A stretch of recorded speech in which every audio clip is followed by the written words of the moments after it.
Question: which of these two cities is Wilmington, North Carolina? The answer is both. In the mid-'80s, producers seeking tax breaks and scenic locations outside of Hollywood flocked to Wilmington. Among them was Dino De Laurentiis, which is how David Lynch's Blue Velvet ended up being made around the corner from Stephen King's Maximum Overdrive. At the end of the decade, De Laurentiis' company had gone bankrupt, and he sold the studio to Carolco Pictures, which bought multiple high-profit productions to the port city, including the live-action Super Mario Brothers movie. Apparently, Dennis Hopper just loved hamming it up as a villain in Wilmington, North Carolina. I'll kill that plumber! I'll f*** anything that moves! In 1993, Joel and Ethan Coen, along with their pal Sam Raimi, came to town to shoot their next project, a period film evoking the high energy and spunky characters of classic slapstick comedies called The Hudsucker Proxy. Bromo. And found themselves sharing the lot with The Crow, a gloomy hybrid horror action movie about a murdered rock musician brought back as a bird-themed wraith to avenge his own death. They're all dead. They just don't know it yet. Welcome to Strangely Similar, where we look at pop culture that seems unrelated but has curious connections. For example, have you ever noticed the structural similarities between Willy Wonka and the Chocolate Factory and The Omen?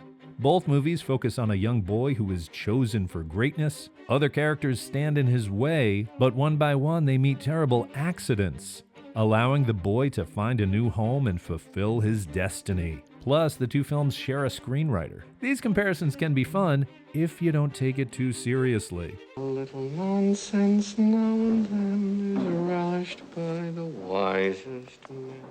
This time, we're comparing two movies that were shot at the same time at the same studio right next door to each other, the Coen Brothers' The Hudsucker Proxy and Alex Proyas's The Crow. As a bonus, we'll also tell you how The Crow is connected to another dark 90s anti-hero. The Crow and The Hudsucker Proxy are two very different films. The Crow is a superhero movie for goths. What are you supposed to be, a clown or something?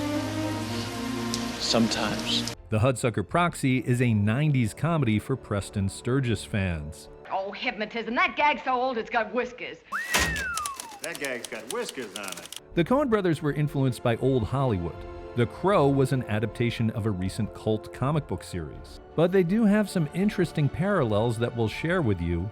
Just don't tell anybody. Shh.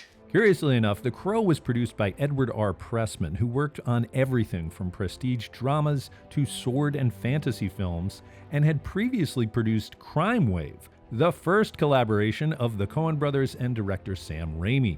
Pressman even had a small role in the movie. This roast is absolutely delicious. Pressman also produced Brian De Palma's Phantom of the Paradise, another tale of a rock musician who comes back from the dead to serve up justice while dressed in black leather looking like some kind of death bird. My music is for Phoenix. Only she can sing it. Anyone else that tries, dies. Meanwhile, The Hudsucker Proxy was made by Joel Silver's Silver Pictures. Silver was best known for his action films, although he did produce Richie Rich, another movie that, like The Crow, was adapted from a comic book and was released in 1994. You know, for kids. Indeed, both movies feature the titular character introduced falling to his death out of a high window before he has any dialogue, only to return as a wing-based ghost to set things right. We killed your dad. There ain't no... You're dead. You stay dead. Tough titty toenails. Are you some kind of ghost? Hey, that's funny. He was in Ghostbusters. I love this town! The films have very similar beginnings. A sweeping bird's-eye view over a scale model city with voiceover narration from a secondary character. People once believed that when someone dies, a crow carries their soul to the land of the dead. There's a few lost souls floating around out there. Which settles on a solitary man in the open window at the top of a building. Shelley Webster and Eric Draven. Wedding was tomorrow night. They each have their own narrative circle, opening and climaxing on the day before a holiday. Hudsucker on New Year's Eve, The Crow on Devil's Night, the day before Halloween. Halloween ain't till mañana. Here's the devil's night. my new favorite holiday? It's New Year's Eve. I deserve a martini. The circle is also a visual motif. In Hudsucker Proxy, our hero Norval Barnes tries to realize his ambition by constantly trying to hand people a circle. In The Crow, avenging hero Eric Draven's hand holds a perfect circle when he's shot point blank in the palm. You know, for kids. Norval and Eric are challenged in their quests to the point of mental breakdown, but are aided by a good-hearted blue-collar sidekick who works for the system while subversively working against it. A Norval, he's got some tricks up his sleeve, he does. I guess you really will need my help, won't you? And who finds himself in danger up in a tower during the film's climax. Despite the extra help, our protagonists find themselves unjustly persecuted and pursued across the city, and pitted against a powerful villain with a strong business sense. Business is war, kid. The idea has become the institution.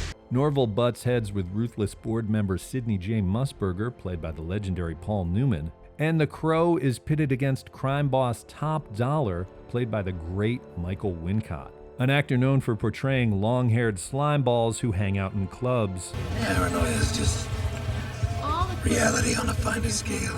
He was also in Talk Radio, another Edward R. Pressman production.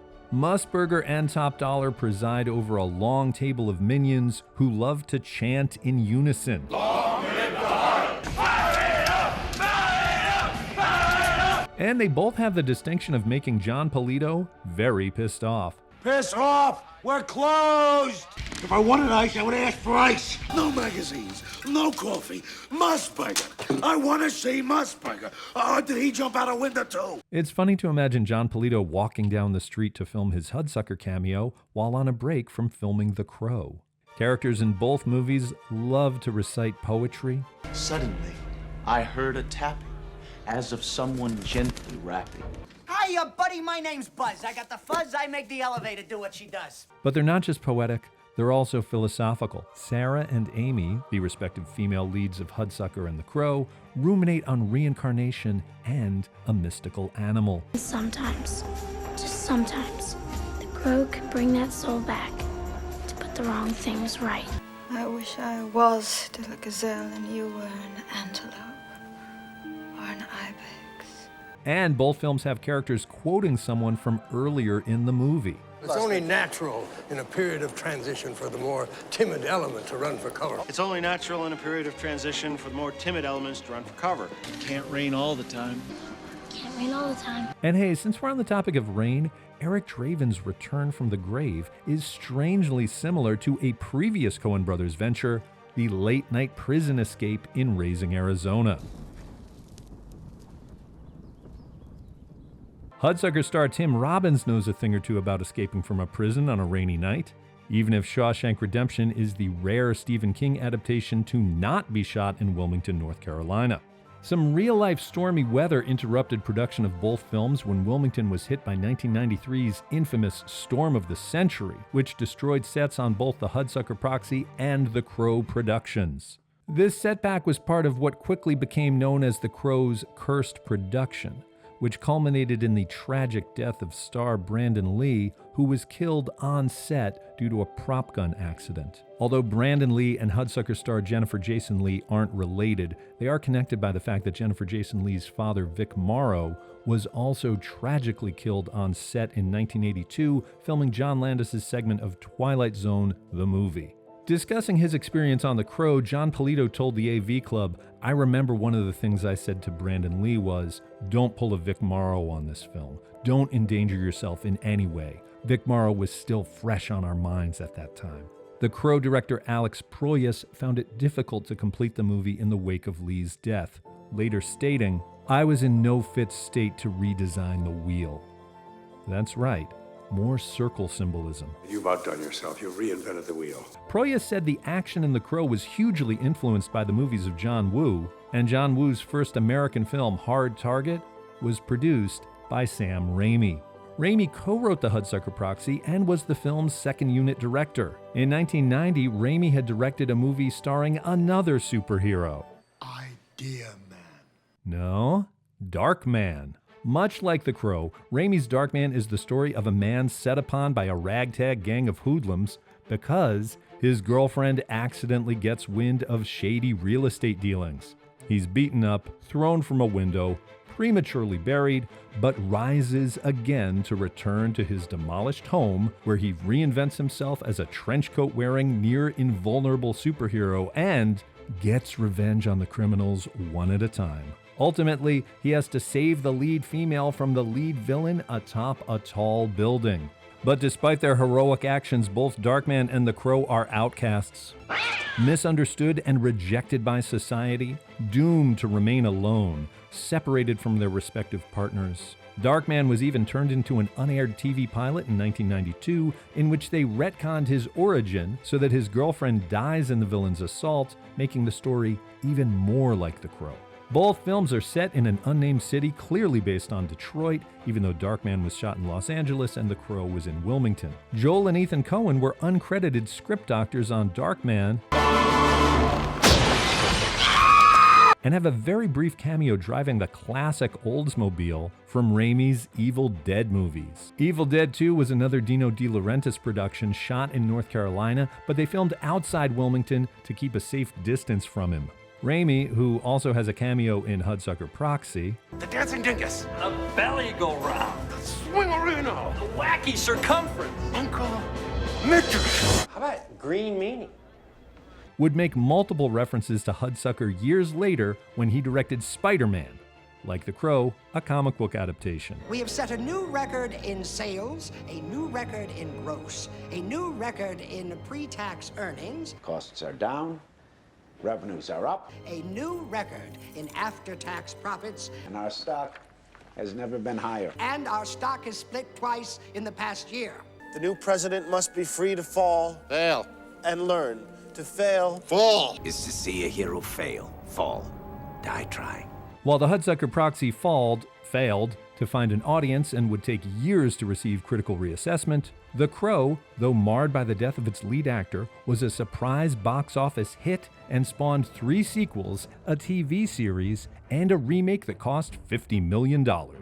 There's money in it. Co-star Paul Newman had no reason to be wary of a movie with HUD in the title, but you'd think producer Joel Silver would have been.